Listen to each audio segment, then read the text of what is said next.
ముఖ్యమంత్రి నారా చంద్రబాబు నాయుడుపై వైఎస్ఆర్సీపీ నేత అంబటి రాంబాబు చేసిన అభ్యంతరకర వ్యాఖ్యలు, ఆ తర్వాత ఆయన నివాసంపై జరిగిన దాడి ఘటనలపై ఆమ్ ఆద్మీ పార్టీ స్పందించింది.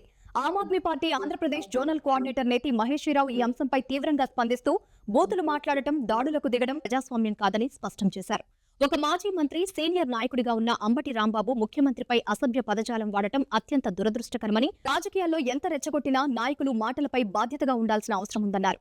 అలాగే అంబటి వ్యాఖ్యలపై చట్టబద్ధంగా చర్యలు తీసుకోవాల్సిన చోట దాడులకు ప్రేరేపించేలా వ్యవహరించడం కూడా తీవ్ర తప్పిదమేనని నేతి మహేశ్వరరావు విమర్శించారు.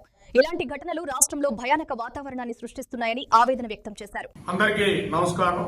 అంబటి రాంబాబు మాట్లాడిన అంశం మీద, అలాగే ముఖ్యంగా అంబటి రాంబాబు గారి ఇంటి మీద దాడి చేసిన దాని మీద ఆమ్ ఆద్మీ పార్టీగా కందుకూరు అసెంబ్లీ కన్వీనర్గా మాట్లాడుతున్నాము. ముఖ్యంగా ఇక్కడ అంబటి రాంబాబు మాట్లాడిన భాష అభ్యంతరకరం. ముఖ్యంగా మాజీ మంత్రి అయి ఉండి, అలాగే ఒక ఉన్నత పొజిషన్లో ఉన్న నాయకుడు అయి ఉండి, ఒక రాష్ట్ర ముఖ్యమంత్రిని పదం వాడటం అనేది తప్పు. రెచ్చగొట్టే విధానం ఉన్నా కూడా సంయమనంతో సమాధానం చెప్పాల్సిన పరిస్థితుల్లో అలా మాట్లాడటం ముఖ్యంగా దురదృష్టకరం. అలాంటి వాతావరణాన్ని ఆయన క్లియర్ గా ఎక్స్ప్లెయిన్ చేసి విత్డ్రా చేసే అవసరం అయితే క్షమాపణ చెప్పాల్సిన అవసరం ఉండేది. బట్ ఇక్కడ ముఖ్యంగా అంబటి రాంబాబు చేసిన దానికన్నా కూడా ముఖ్యంగా వీళ్ళు అంబటి రాంబాబు ఇంటి మీద వెళ్ళి దాడి చేయటం, ముఖ్యంగా ఆ ఇంట్లో భయానక వాతావరణం సృష్టించడం, అలాగే విపరీతంగా మాట్లాడిన విధానం, ఇది కూడా చాలా తప్పుడు సంస్కృతిది. గతంలో కూడా జగన్మోహన్ రెడ్డి మీద అప్పుడున్న పట్టాకు మాట్లాడింది కూడా మనం గమనిస్తే అది తప్పు అయితే, అలాగే ఆ తర్వాత టీడీపీ ఆఫీస్ మీద వైసీపీ కార్యకర్తలు దాడి చేయడం కూడా తప్పు. కాబట్టి ఇట్లాంటి సంస్కృతి పోవాలి ఆంధ్రప్రదేశ్ లో, ఇలాంటి కక్షా వాతావరణం పోవాలి. ప్రజాస్వామ్యంలో మీరు రాజకీయాల్లోకి వచ్చింది సేవ చేయటానికి, సేవ చేసే తత్వం ఉన్న మీరు విధానపరంగా విభేదించే దాంట్లో ఉండాలి, లేదా విధానపరంగా విమర్శించాలి, అవసరమైతే ప్రత్యుమర్శలు చేసుకునే విధంగా ఉండాలి. కానీ ఇలాంటి కక్షా వాతావరణం, ఒక నాయకుడిని బూతులు తిట్టడం, రెచ్చగొట్టడం, అలాగే బూతులు తిట్టిన తర్వాత వాళ్ళ కార్యకర్తలు వాళ్ళు రెచ్చగొట్టి దాడి చేయించడం, ఇది మీరు చట్టాన్ని చేతిలోకి తీసుకునే సంస్కృతి కనపడతా ఉంది. అంటే ఒక రాచరిక సంస్కృతి కనపడతా ఉంది. ముఖ్యంగా ఈ రెండు పార్టీల యువ నాయకులకు నేను చెప్పదలుచుకుంటున్నది, మీరు గుర్తుపెట్టుకోవాల్సింది ప్రజాస్వామ్యం గాని రాచరిక ప్రజాస్వామ్యం కాదు అనేది ఇక్కడ చెప్పదలుచుకుంటున్నా. ఈ రోజు ముఖ్యంగా అంబటి రాంబాబు గారి ఆఫీస్ మీద దాడి చేయటమే కాదు, నిప్పు పెట్టడం, ఇంకా భయానక వాతావరణం నిన్న చూసిన దాని మీద ఇవన్నీ కూడా మనం చూస్తా ఉంటే ఇది దురదృష్టకరం.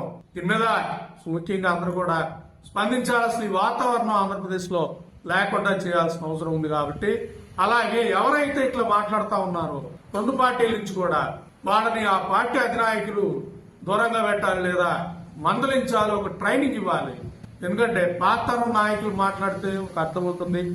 రాజకీయాలకు పరిమితి చెప్పి ఈ రోజు ఇంత ఉన్నత స్థాయికి వచ్చిన పరిస్థితుల్లో ముఖ్యంగా ఇలాంటి సంస్కృతి కొత్త తరం రాజకీయ నాయకులకి జుగుప్సాకరంగా ఉంటుంది. కాబట్టి రాజకీయాలకు రావాలంటేనే భయపడే పరిస్థితి వస్తా ఉంది. ఇది మంచి సంస్కృతి కాదు. ముఖ్యంగా అమరావతి ప్రాంతంలో, అమరావతి అనే ప్రాంతంలో ఇలాంటి భయానక వాతావరణం, దారుణమైన పరిస్థితి అంటే అమరావతి బ్రాండ్ ఇమేజ్ కూడా దెబ్బతిన్న పరిస్థితి వస్తుంది. కాబట్టి ముఖ్యమంత్రి చంద్రబాబు నాయుడు గారు ముఖ్యంగా ఎవరైతే ఈ దాడికి రెచ్చగొట్టారో, ఎవరైతే దాడికి వెళ్లారో వాళ్ళందరినీ కూడా అరెస్ట్ చేయాలి. అలాగే రెచ్చగొట్టే విధంగా మాట్లాడిన అంబటి రాంబాబును కూడా చర్యలు తీసుకోవాలి. అలాగే అంబటి రాంబాబు గారు అలా మాట్లాడటానికి రెచ్చగొట్టిన వాళ్ళ మీద కూడా చర్యలు తీసుకుని ఒక వాతావరణాన్ని ఆంధ్రప్రదేశ్ రాజధాని అమరావతిలో సెట్ చేయాల్సిన బాధ్యత మీ మీదే ఉందనేది చెప్పదలుచుకున్నా. అలాగే జగన్మోహన్ రెడ్డి గారు కూడా ఈ బూతుల సంస్కృతి నుంచి బయటపడేసి ప్రభుత్వంలో విధానపరంగా విమర్శించే పరిస్థితి తీసుకురావాలి. ఈరోజు ఆంధ్రప్రదేశ్ లో దారుణంగా ఉన్న పరిస్థితి, అప్పులు గాని, భూములు ఇచ్చే విధానం గాని, రైతుల గాలిబుద్ధి మీద, వీటన్నిటి మీద విధానపరంగా ప్రభుత్వాన్ని ఎదుర్కొని మనం రాజకీయాలు చేయాల్సిన అవసరం ఉంది. కాబట్టి అలాగే జగన్మోహన్ రెడ్డి గారు కూడా ఆలోచించాలి. ఆమ్ ఆద్మీ పార్టీగా మేము కోరుకుంటున్నది, రాజకీయాలకు మనం వచ్చింది సేవ చేయడానికి. సేవ చేసే క్రమంలో విధానపరంగా విభేదాలు ఉంటాయి.